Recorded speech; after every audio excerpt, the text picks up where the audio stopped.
Good morning. Today is Tuesday, the 8th of Tishrei, September 14th. We are studying the entire Talmud, one page, one line at a time. Presently studying Maseches Shabbos, and with Hashem's help for the final time, this round we're going to be studying chapter 7 of Maseches Shabbos. Mit Hashem, we will make a Siyum. We will conclude this chapter. What a wonderful way to enter into Yom Kippur, and then Be'ezer Hashem. Tomorrow we're not going to have a shir every Yom Kippur, and then on Matzah Yom Kippur, which is Friday, we will begin a new chapter. Before we start, again, welcome to everyone and wishing our wishes of the Gemar Chasima Toiva, complete and only good blessings, signed and sealed in the book of life, health and happiness, nachas and success, and everything in between. We are dedicating today's learning in prayerful wishes for a speedy recovery for Leah Bas Rita and all of Am Yisrael that are in need. And we're also going to mention Ilay Nishmas Yosef ben Yisachar HaLevi, that's Claude Levy, one of the Levi's on Team Levi, and our shul, his father's yahrzeit is today, and so we'll dedicate today's learning as well for his father's yahrzeit, for his Neshama Shav and Aliyah. We are continuing a discussion that started many days ago called Klal Gadol. Talked about the big principle, which was of the 39 melachos, the 39 categories of labor, of prohibited work. And then we went on to talk about another klal, which was the rule of what is considered carrying. And generally, we said the two principles were, it had to be a reasonable volume and it had to be a reasonable substance or a reasonable item.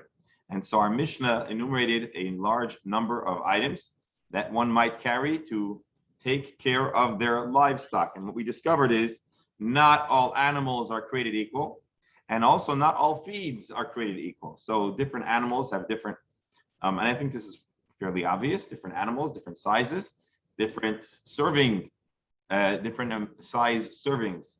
And similarly, not all animals can eat the same substance.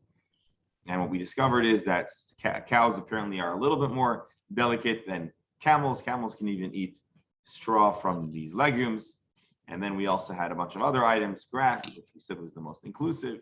We had the leaves of onions and garlic, which, depending on if they're dry or fresh, might depend on who eats them. And so we had all these different measurements. We then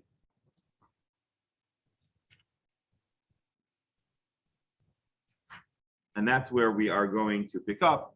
We're going to pick up on the interesting question of mitzdarfin, what, when, and would different items of different kinds combine for the purpose of considered to be carrying. Why might they combine? Why shouldn't they combine? So let's share the screen and begin our journey, or the next step of our journey throughout the Shas, the 6 orders of the Mishnah, Shisha Sidrei Mishnah, and particularly the Talmud. Here was the Gemara we learned yesterday, and let's just scroll down.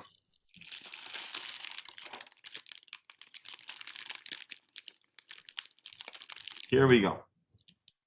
Alei Shum, no. One more item before that.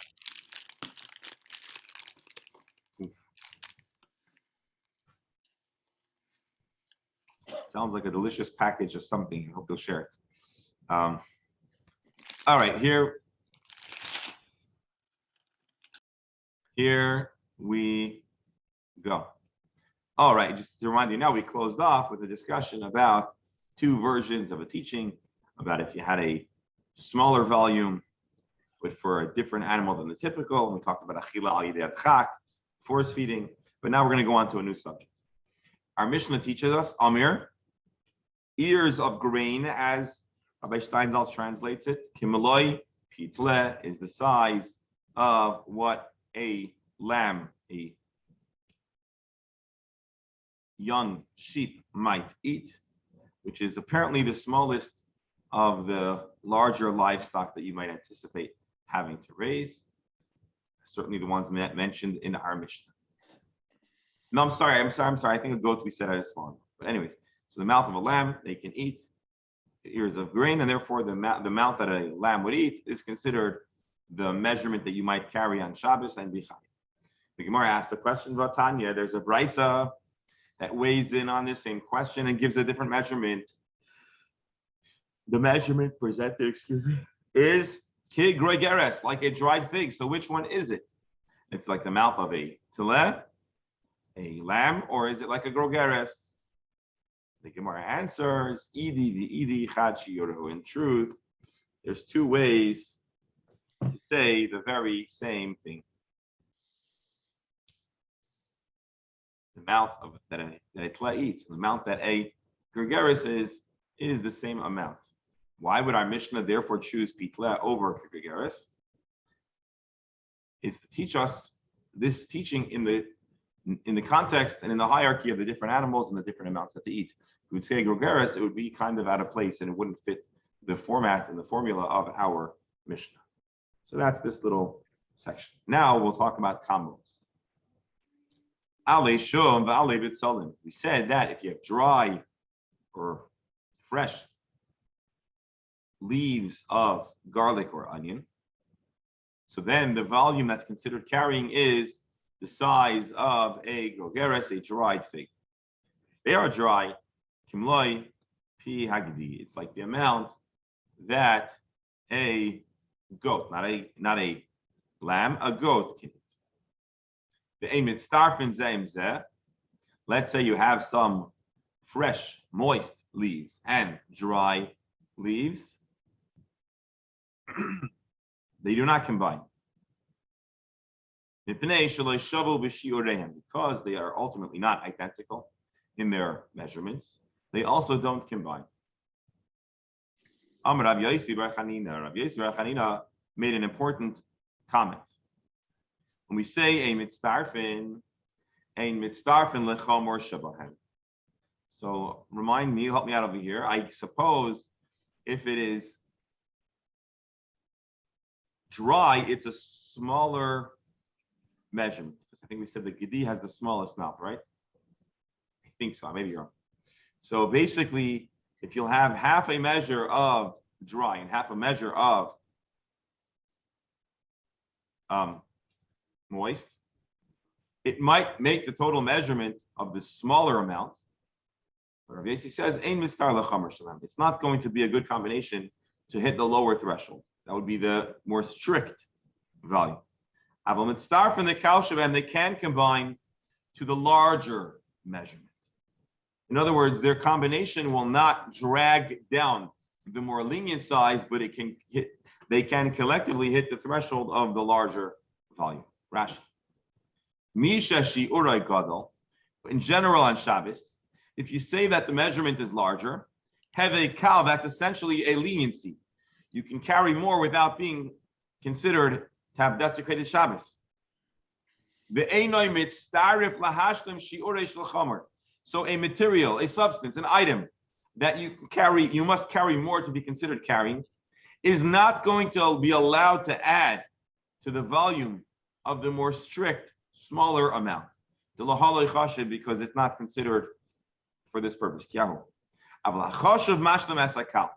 But the more stringent, the smaller volume is able to combine to the item that has a more relaxed standard.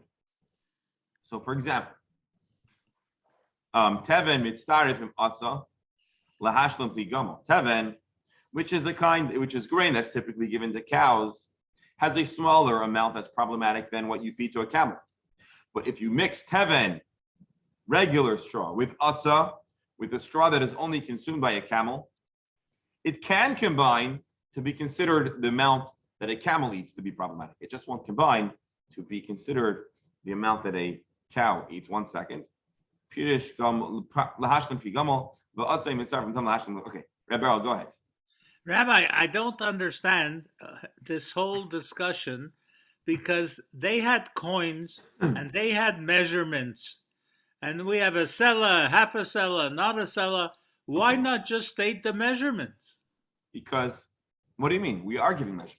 No, but not how much a goat. When they went to the market and they bought something. I think when they went to the market, they said, I want 6 goats' mouths full of whatever. No, we have weight measurements. That depends for what?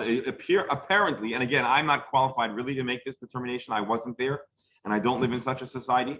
But it's very reasonable. It's likely that simple farmers might have used metrics that directly related to the consumption of the animal. For example, when I was in New York for a few days, we took our kids to the Prospect Park Zoo, which I don't know if you should call it a zoo, but you can call it something. And over there, you can buy you put in like 3/4 of 75 cents, and you can get a handful of feed. It doesn't say that you get, I don't know, X kilo or grams, or it doesn't give us this is a serving you're going to give your animal. So I don't know if that's how they used to do business, but it's not implausible that they would actually use that measurement. Alternatively, although we could have given all different measurements, we're here to teach a principle. The principle is that the volume of an item is hedged to its common use. And so therefore, although we certainly could have said, the average goat's mouth of a goat is 4 ounces or 3 ounces, I don't know, whatever a goat chews in one bite, but that would take away from us this appreciation of the fact that each food has to be related to its intended target. I hope that answers it. At least that's my thought. There's probably bigger and better answers, but that's what I'm thinking. Okay. I think that in simple societies like what we are dealing with, where people lived in isolated places and produced everything or almost everything that they needed, the bartering, that is exchanging goods in their own measures, was probably an acceptable way of trade. Of course, they had coins, but that was probably mostly in cities. In other words, I think, so you're saying, Professor, the big fair might have sold it with proper measurements, but the farmers who went to pick it up from the local guy who had a big bucket or whatever, they probably talked in less sophisticated manner. So, Professor, if I'm not mistaken, you're somewhat agreeing with me. But I going back to Reb Leibel's point, I realized they lived in an agrarian society where they dealt with the animals and all that. However, they had also, I don't know what the Gemara Dafka chooses to define the amounts or the weights in this manner with different animals. There are other ways to define weights and sizes. You can define it much easier with, let's say, a liquid form. Like they used oil, they used wines, there were weights, there were sizes, there were household items. Why Dafka? And again, I understand it was an agrarian society, but why that? This is so subjective. So you're agreeing with Rebero, basically. I'm agreeing basically with why the Gemara Dafka. I mean, I don't know what it is what it is. That's what they chose to define. But by the way, just to clarify, this is essentially the question that could be born out of this comment, that a pitle is the same as a grogeres. And a grogeres, although it means a dry fig, it was a more standardized or clearly standardized measurement. And Tosfos makes that point. So let me just show you Tosfos. But then I'm going to go back to my explanation. Why does our Mishnah use the words kimloi plitle, a mouthful of an animal, and we don't use the phrase the more conventional scientific volume, whatever? To teach us all these measurements, even if there are more scientific measurements, ultimately the measurement exists exclusively because that is how much an animal consumes. The nakat krigagarison, if we use a more scientific or professional term, we would not have necessarily been able to figure out why each of these items have a different volume. And so our Mishnah choosing to teach us the amounts in the context of how much they are fed to your livestock further underscores the reason why there are these differentiations. So in a sense, not in a sense, I think we can say that Tosfos feels Reb Berel and the Reb Menachem's concern. Tosfos addresses it to some extent. And that is, I think, the point that I made in different words, that again, because ultimately the issue at hand is how much an animal is going to eat, therefore it's presented in such a manner. Now, Tosfos has the gravitas to be considered a settled and accepted explanation. Any last thoughts on this, Doctor? I just want to make sure I understand the issue. The issue is carrying on Shabbos, animal feed. So if this farmer somehow forgot to feed the animals, and now it's Shabbos, he says, I forgot to feed them. There's a certain amount that he could carry, and he has 20 camels out there. So he's allowed to go with a certain amount, eat, and then go back 20 times, and for whatever animals. Is that basically valid in terms of what we were presented with? Lemaisa, that's not valid, but I do want to tell you, you are, I think, conveying the same sentiment that I think Reb Beryl mentioned yesterday, which is this a license to carry under the volume? There is an instinct to say that, and for that reason, I forgot a few commentaries make the strong point that ultimately we are not giving a license to carry a lower amount. This is not about giving a license. This is just about defining what's the smallest volume that would actually be meaningful to you. And ultimately, if you recall, we talked about a full volume, chatzi shiur, or the full shiur, right? What if you have less than the volume? Is it acceptable? So all these measurements are, did you hit the biblical threshold? Do you have to now bring an atonement by way of a carbon in the time of the time? That is really the issue. Less than that, you don't have to bring a carbon. It's not considered that you desecrated biblically the Shabbos, because a person carrying less than the minimum serving size of stuff, you really don't have much of a constructive reason to carry it at all. Except our Gemara in a moment is going to show us that there are times that you might want to collect smaller amounts. And I think if the Gemara lived in our days, it would use our coffee example as well, possibly. But well, that's actually the next parak, so don't worry, stand by. So again, Doctor, you asked a very good question. Being that you're only chai if you carried the X amount, could we lechatchila sell special Shabbos bags of feed, which are less than the measurement? Right. And by the way, that itself would probably cause them to also be problematic, because the moment that you desire it to be in that volume, so now you're with kavana and with machshava carrying that to feed your animals, that would also become a problem. So it's a very good question, a good enough question that many commentaries address it. Ultimately, we are not advising to carry less than the volume, but one would be off the hook for bringing a chatos, or for otherwise having inadvertently transgressed the Shabbos. Okay. Shkoyach for the question. It's an important one, and if you wouldn't have asked it, I would have had to point it out myself.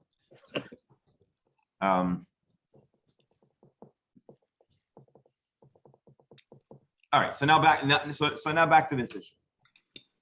So we have two different measures for two different conditions of these leaves. These leaves have one use when they're fresh, when they're moist, and they have another use when they're dry. And we're taught that the Mishnah says they don't combine.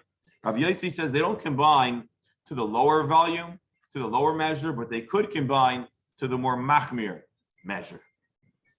So let's say you had one. Let's say this is not it, but let's say moist leaves is, let's say, 4 ounces, and dry is 5 ounces. And let's say you have 2 ounces of moist and 3 ounces of dry. I'm sorry, 2 ounces of moist and 2 ounces of dry. So you have 4 ounces. 4 ounces would be problematic if it was moist. It would not be problematic if it's dry. So we say they don't combine.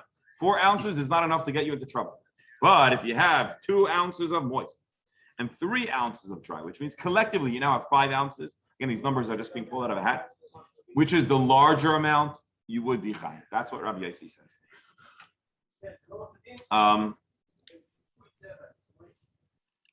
Gemara asked the question: are you sure? Is this true?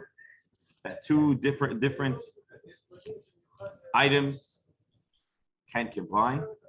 That doesn't sound right. Why? Here we go. Can you really combine 2 items that are 2 totally different things with 2 totally different measurements? We have a precedent to indicate. Now, let me ask you this, guys. Here, give me 1 second, please. Hello. Yes, I'm in the middle of a shear, but I wanted to answer your phone. What time do you want to come by?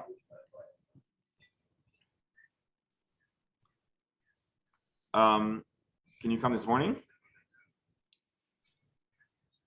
I mean, it's almost not morning. I'm in and out. Whenever you're driving over, give me a call. All right, I need to go back to the shear, but I didn't. Thank you. Sorry about that. Pre-holiday rush. Is it true that two different items can combine to the more lenient? I'm sorry, to the more lenient, larger measurement? That doesn't sound right. V'hatanan. There is a Mishnah that teaches us the following halach. We are now going to talk about the volume or the size of a garment for the purposes of ritual impurity. But don't worry, sometimes ritual impurity could be very confusing and frustrating and challenging. Here, we're just going to have a casual flyby of this topic of purity. Suffice it to say, you may recall, it was in January that we were learning about the different sizes of garments that are able to become impure, not able to become impure. This was at a time when I was away and my computer wasn't working very well, so we had very short sessions. I don't know if you remember this, but anyways, Tanam, we learned on a Mishnah. Habeged, what is the minimum size of a garment to be able to be susceptible to becoming impure? Shaloisha al shaloisha. That would be 3 tefachim by 3 tefachim. I don't know if you remember, we had a text that had one thing that was shalosh and one thing that was shlosha, and shlosha was masculine, and that's how we knew it was tefachim. Shalosh was feminine, which is counter to the way we typically organize Hebrew words, which is why it's so confusing and fun. And so anyway, suffice it to say here, shaloisha al shaloisha, 3 handbreadths, 3 tefachim by 3 tefachim. That is the minimum size of a piece of material to become ritually impure by a zon. The asak, this more roughly woven material that we encountered also a number of times in our Gemara, arba al arba. Then it is 4 tefachim by 4 tefachim. V'ha'ar, a garment made out of leather, chamisha al chamisha. It would need to be 5 tefachim, 5 handbreadths by 5 handbreadths. Mark, are you here? Can you do us any of the approximate calculations of what those would be in contemporary measurements? Yeah, as far as in inches, handbreadth, 3 inches, approximately 3 inches. So 4 by 4 would be that's a foot by a foot, basically. So 1 square foot. So 3 by 3 is what? 3 by 3 would be 9 inches, about 9 inches. 81 square inches, I guess, or 80, approximately. Mark, I knew you'd be able to help us. Thank you. V'ar, chamisha al chamisha, mapot, sheet. So leather, chamisha al chamisha. What is that? That's already like 15, so. So we're getting larger, okay. And mapots, which is woven mat. Not sure if that's the. Or 18. Shisha al shisha. We're talking about 6 handbreadths by 6 handbreadths. We're talking about 18 by 18. We're talking about a pretty big piece of material. So this is the Mishnah. The Mishnah again is giving us the minimum volume. However, that's all if they stand alone.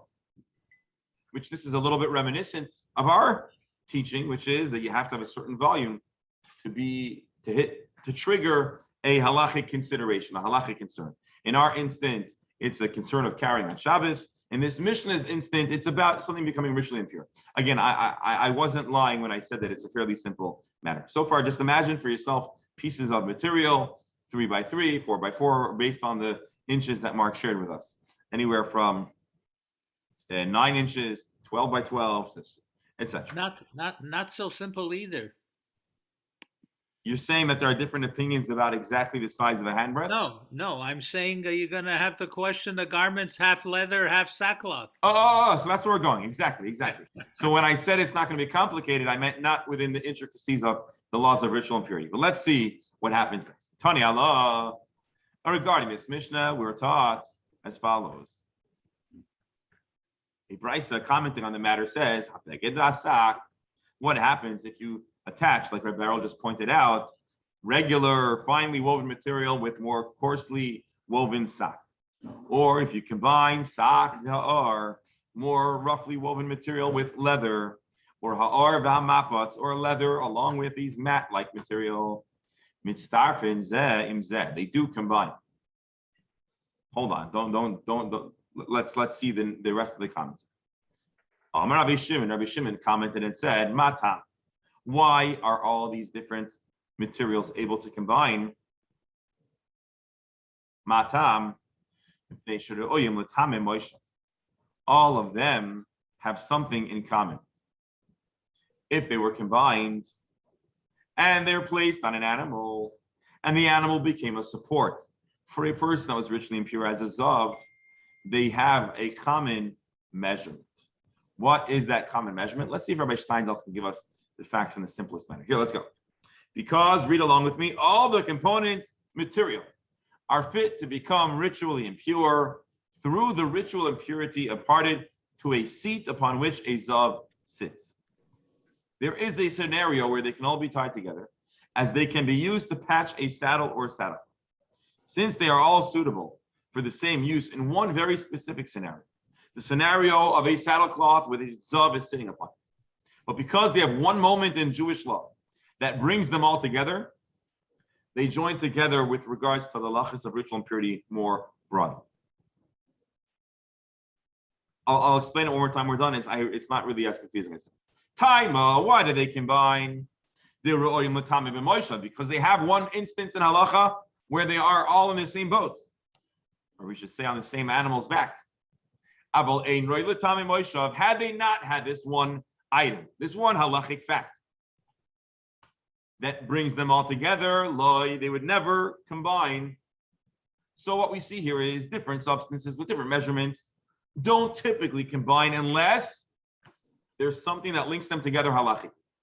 Now, going back to our materials, going back to our feed, going back more specifically to the onions that are the leaves that are dry and moist, is there ever a moment where they share the same halachic facts that would allow them to come together?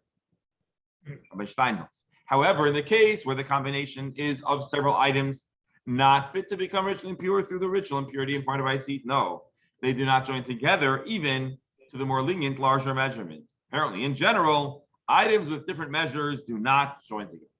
So, let's back up for a moment. There are different times where there is a halachic question. There's a question in Jewish law if different substances can combine together. So let me add. Sometimes it's the laws of Shabbas and the size of something you're carrying, and sometimes it's how much food you're allowed to eat on Yom Kippur, and sometimes it's how much food you're not allowed to eat because it's a prohibited substance. Remember, we talked about blood and fats and all that gory stuff.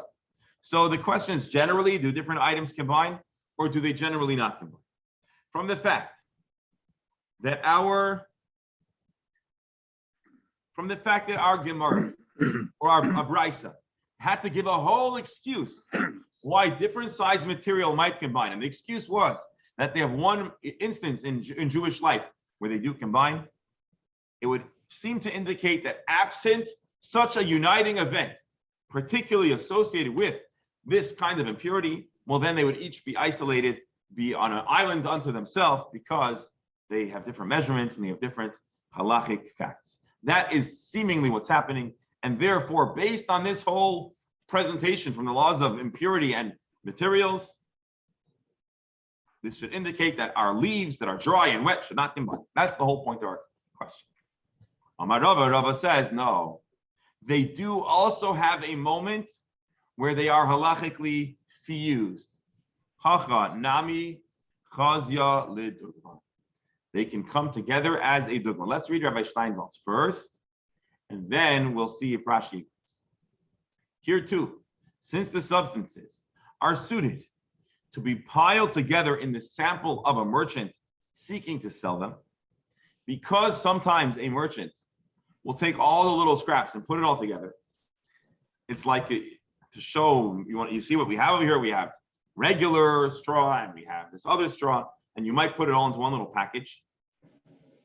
Because they can be used for samples. So usually we imagine that the significance of these food items are for feeding animals. And in that regards, their numbers, their measurements are different and they don't combine, because what you feed one animal, you can't feed another animal. But apparently sometimes you could put it all together into a little sample packet. And therefore, because they sometimes fuse together, all the different items can also be fused together halachically to trigger the higher measurement. Rabbi, what happens if a merchant is delivering a hide within the measurements, and it starts to rain or pour, and the hide gets very heavy and stretches, and it goes way beyond the limits of its supposedly size? Well, here, let me just explain something. The whole premise of these measurements are basically to say smaller than those measurements, it's essentially a glorified scrap that no one really has great interest in. It's not considered. So it's just saying this is the starting point. Smaller than this, you have no desire to save it. It's garbage.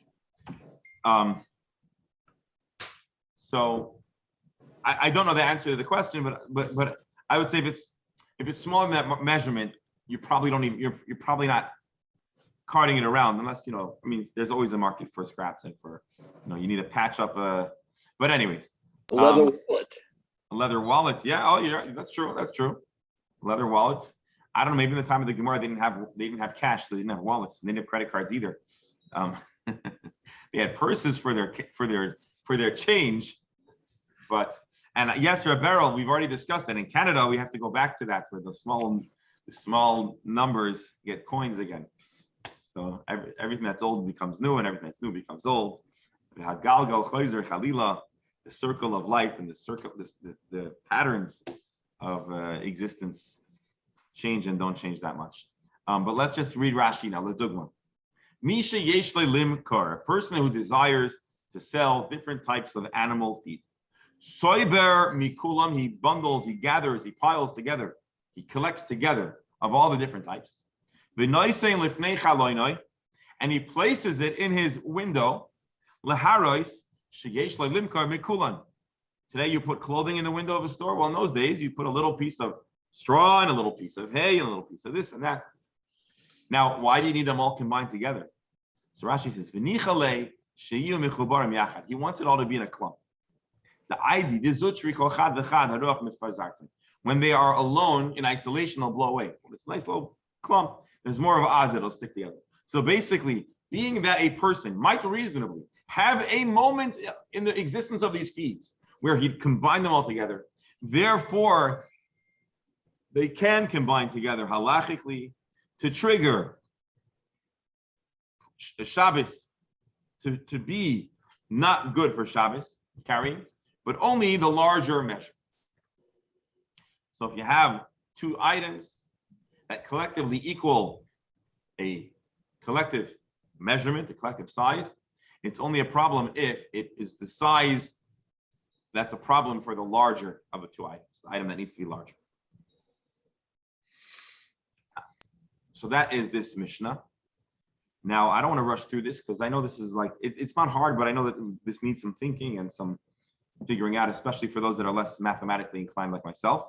But let's rush through. I want to do the Siyum. I want to end the parak today. I think it's a wonderful way to go into Yom Kippur with another parak of Gemara in our back pocket. So let's do this next Mishnah, and then we can spend some time if we want to revisit this Mishnah. We can do that happily. Now that we've talked about animal feed, we're going to get onto our human feed. Hamoitzi oichlin, person who carries out, who takes out food. Oichlin here means human food. Excuse me, Rashi says, l'machal adam, we're talking about food fit for a human. And by the way, humans tend to be a little more picky. Although not, generally speaking, humans are more picky than our four-legged friends. Or maybe they're picky, but they can't tell us, or they choose not to tell us. I don't know. But anyways, all different kinds of food can combine because ultimately they have the same measurement. That's interesting. How far does this principle extend? Can you have peanut butter and lox? I don't reckon that's popular on average. You never know. All right, let's see. Well, maybe after we'll after the Gemara we can see if we can look into halacha. There is some discussion. Chutz, they do combine together. Chutz mikli pasan, with the exception of the shell. Rashi, she'enon oichel. The shell is not food. Ve'ein mashlim and and therefore the shell doesn't add up to the size of a grogeres. So if you have peanuts, pistachios, the measurement, or other foods, the measurement would have to be excluding. You don't count this the shell. V'garinehem, nor their inedible seeds. V'uktseihem, nor the stems. Rashi, zona bapri, dueis balma, the stem that the food grows on. I imagine a grape, right? Where grapes grow on the clusters and it's attached to those little. That's not very edible, at least to my knowledge. This suban, and their bran, says Rabbi Steinsaltz, the husk that comes off the wheat kernel when pounded. So remember when you did dush, you had to apply pressure or weight or hitting to the grain. And what happens is the husk comes off the kernel. So that thing that comes off of the kernel does not count to be considered that you're carrying food on Shabbos. Rashi, Suban, Klipas, Chitin, Hanoishois, Hanoishois, Machmas, Kasisha, the same thing that Rabbi Steinsaltz said. Umorson, and coarse bran that remains in the flour. So sometimes, well, today our flour, Baruch Hashem, is pretty well filtered and pretty well sifted. But once upon a time, it seems like it might have happened that you would have the flour and you'd have some little pieces of icky stuff that you don't really want in your food. I don't know if this is called whole wheat. I think this is less desirable than what's in whole wheat. Dr. Hammer? I'm reading this and my mind is taking me to like Shabbos afternoon and you're going to go for Mincha Mariv, and it suggests that it might be acceptable to carry a little bag of samim for Havdalah because it would fit into this as being okay. Well, so hold on. I bisamim you said, right? Samim, yeah. Bisamim or samim? No, I know that I'm purposely not delineating. Right. You're leaving it open-ended. But that would be preparing for after Shabbos. Well, that's if you're having it after Shabbos. Well, he said Havdalah, so. Right. Okay, that's true. Rabbi, Hold on. So if I'm not mistaken, the principle is whatever the amount is that's going to be good for you is no good for Shabbos. Right. So ultimately, you can't carry besamim or samim on Shabbos, even if it's just a kilo. Reb Beryl. am I to learn from this that the volume of what you're carrying on Shabbos is not important? I'm thinking of walnuts, which are 90% shell. That's a good question. So you're saying there are certain foods that are more experiential than satiating. For example, carrying a whole bag of something and say what's left is permissible. So to hit the threshold of the measurement of food, that is correct. The shell doesn't count. Now, I don't want to say this with absolute totality, because you're right. We could measure walnuts and you could have like a whole big bag of walnuts, and by the time you get down to the nut, well, no, a few walnuts would be the size of a dried fig. But your point is well taken. I would be curious to see if foods that are consumed socially, if there might be a concept for different. The other thing is a dried fig is not all that big, so the measures are fairly small. Just to be clear. But it's a good question. And there's a lot yet for us to wrap our minds around. And by the way, I just want to give you a little bit of a spoiler alert. Chapter 8 continues on this very subject. So although this is the final Mishnah, we're going to spend a little more time talking about different items and substances and their minimum amounts. We're also going to talk about when sometimes the measure might be smaller or larger. So we're really still at the infancy of this discussion. And the questions that we're asking here are very, very wise and practical and worthy of consideration. But just going back to the Mishnah for a moment, food typically, says the Mishnah, is the size of a dried fig. What is considered part of that measure and what's considered not part of that measure? Well, the shell and the seeds that are inedible and the stem and the husk and the bran, which is considered not very desirable to eat, all of those are not included in the measure. How do you calculate? So, and again, we're not saying that you should be carrying less than that. We're relying on this heter to carry the items. We're assuming you don't really want it. And the person discovers, oh, in his pocket he has 2.5 walnuts, and maybe if you have those 2.5 walnuts are not considered the measurement, maybe he wouldn't have to bring a chatas. That's essentially the issue. We're not talking about intentionally carrying stuff on Shabbos. Doctor, you're going to say something? No. Rabbi Huda says, no. This, that, certain shells and stuff don't combine, there's an exception. The shell, this covering of lentils, which gets cooked alongside with it, that is part of the measure. Rashi, Rabbi Huda Aimer, Kol HaKlipin ein mitzarfin, Kidamar. Usually shells don't combine. Chutz miklipi adoshim shemitzarfos oisam, with the exception of a kind of shell that is considered a problem on Shabbos. It adds to the volume. Rashi, la'afuki klipa chitzoyin Hashem gedolos v'toicha noishes begar. Basically, there are different kinds of shells. There's different kinds of covers. There are the kind of covers that fall off in the harvest process, and there are certain things that are cooked with it till the bitter end. And so those kind of items, says Rabbi Yehuda, they are considered part of the measurement. Then you can ask another question, and I don't want to go down this road, but I just want to acknowledge the question. What about foods that the shell is like quasi-edible, or you could eat it? And I'm going to say something that you might sound silly, but because we don't eat the banana peel with the banana. Banana is delicious, and the banana peel not so much. But I think it's not beyond the possibility that certain people eat banana peels prepared in certain ways, and I believe there's a lot of nutrition in a banana peel. I may be mistaken. Yeah, I'll give you the example. I'll give you the example of a lemon. People use lemon zest, which is made out of the peel of the lemon, but you're not gonna. So or even the esrog. Some people make jam out of it and cook it. Right. Exactly. So I'm asking the question. I'm putting the question out there without giving an answer in the moment. But most likely, Rabbi Yehuda's comments will weigh in or contribute to some extent to that question.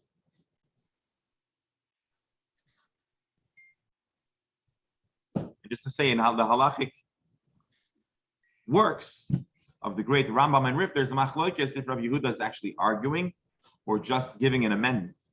Is it just now the formula of Rabbi Yehuda Omer, when the word Omer comes afterwards, that usually sounds like he's arguing.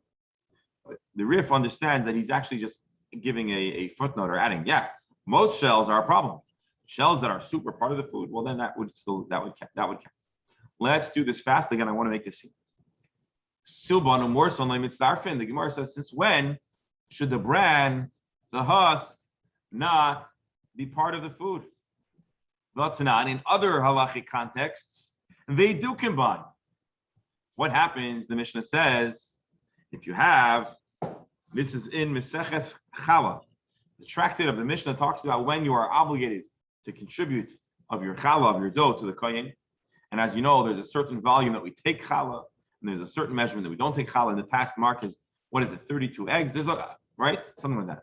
There you have a measurement. Yeah. So let's take a look. The Tanan, the Mishnah says, I finally have an app that does conversion in these measures. It's called iPruta, I think. We had this, right, Mark? We had this once in the Gemara before, and you helped us out very, very much in this. So let's see the Mishnah first. Chameshas Revoim, 4/5 of flour. 5/4 actually. I'm That's sorry, 1.25. 5 fourths. 5 1.2. fourths. What it really means, here's why it's not really 5 fourths. A revius is a measurement unto itself.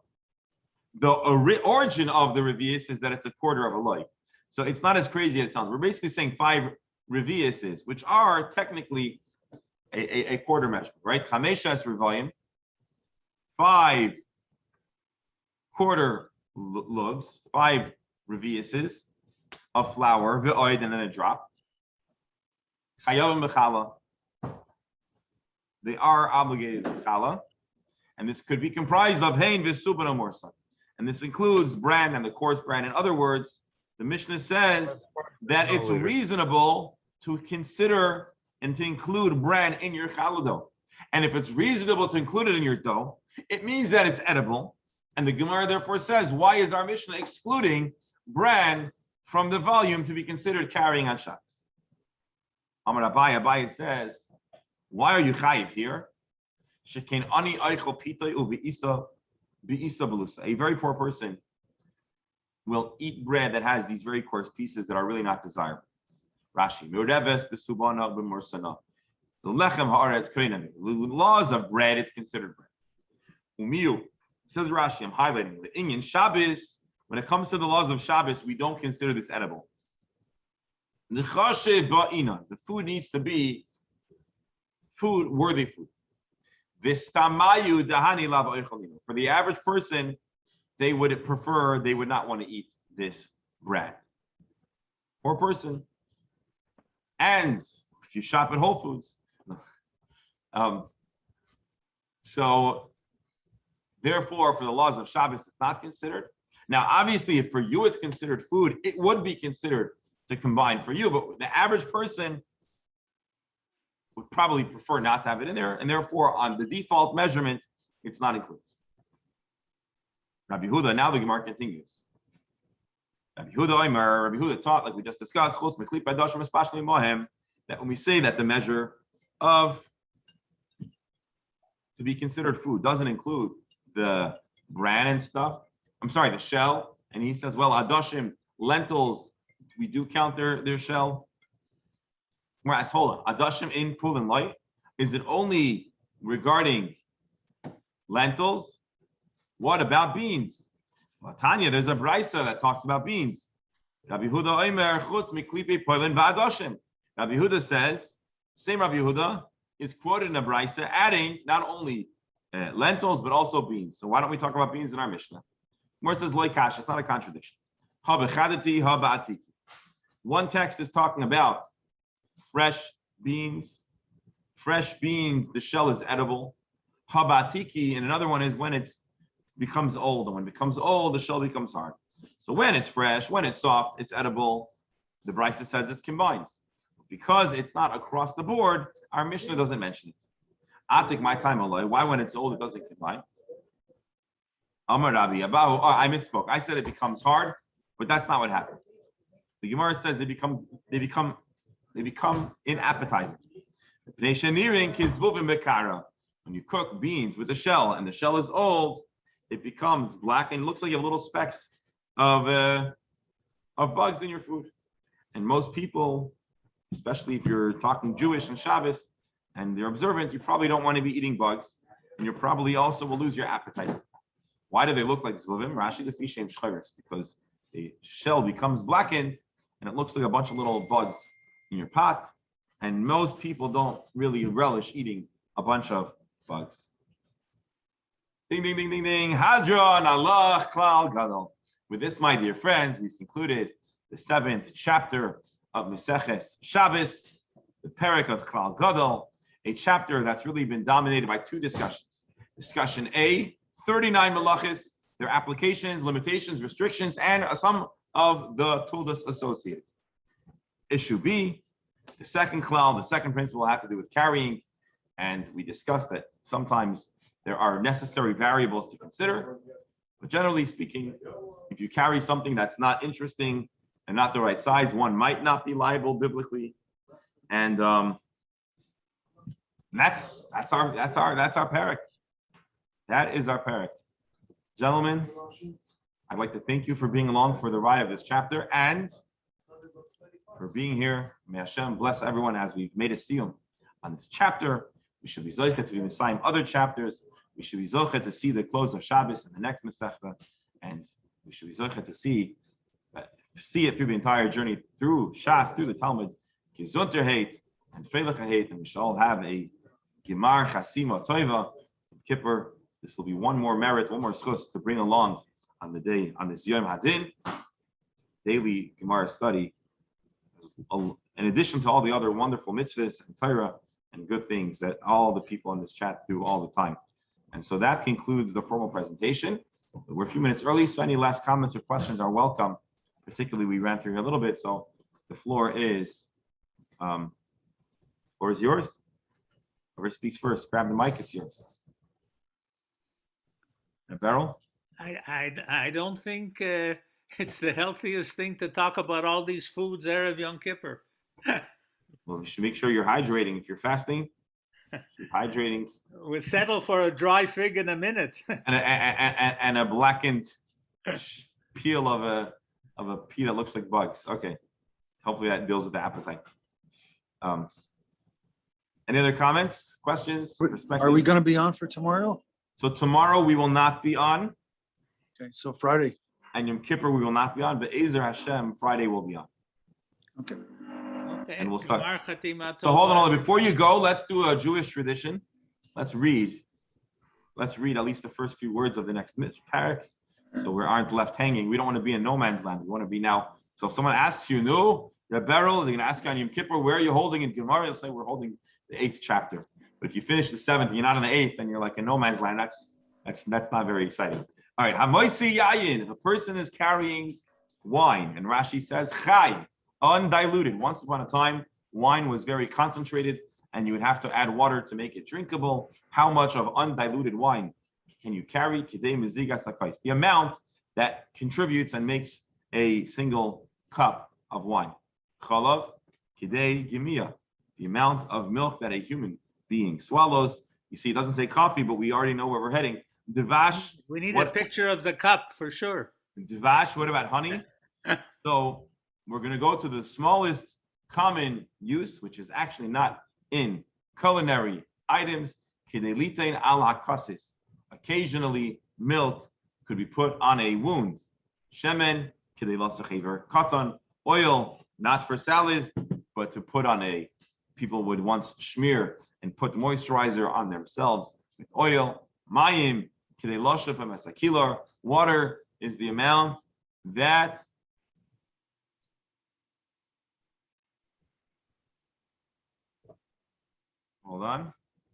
to rub and spread on an eye bandage. Okay. All other liquids would be a quarter log. And things that are not drinkable, but they have other uses. I believe that's pshat. Rabbi Shimon Rabbi Shimon says, no, all of these items are really a revius, it's measurement. The other smaller amounts are only to those that actually would use them as such. So basically, this Mishnah says the default measure for liquid to be prohibited on Shabbos is a revius, a quarter log. Mark, how much is a revius? How many ounces? It would be a quarter log, which is about 8.6 milliliters, I guess it is. No, 86 milliliters. So give me some ounces, if you don't mind. How many ounces is a revius? Let me convert that. I know there's a little bit of a different divergence. I know they say the revius used to be 4.42, but I think now they have a smaller. Let's call it between 4. Shot glass. It's not l'chaim. Yeah, so it's like the smallest, a little bigger than a l'chaim cup. It's 3 ounces. 3 ounces. Do we understand a cup to be a measurement of some kind? It could be anything. What do you mean? A cup. I can show you a cup. Oh, we don't say a cup. No, these are precise measurements. And by the way, this is more relevant because we make kiddush. This is the same approach as with the previous discussion, where measure was how much an animal consumed in one attempt, and here is how much a human consumes in one drink. Yes. Oh, The same approach. All right, gentlemen, now if anyone asks you, we are deep into chapter 8 of Maseches Shabbos, and the Be'ezer Hashem will continue after Yom Kippur. Thank you so much. Gemar Chesima Tova, and Fatima Tova to everybody. Stay healthy. Have an easy fast. Amen. Thank you. Take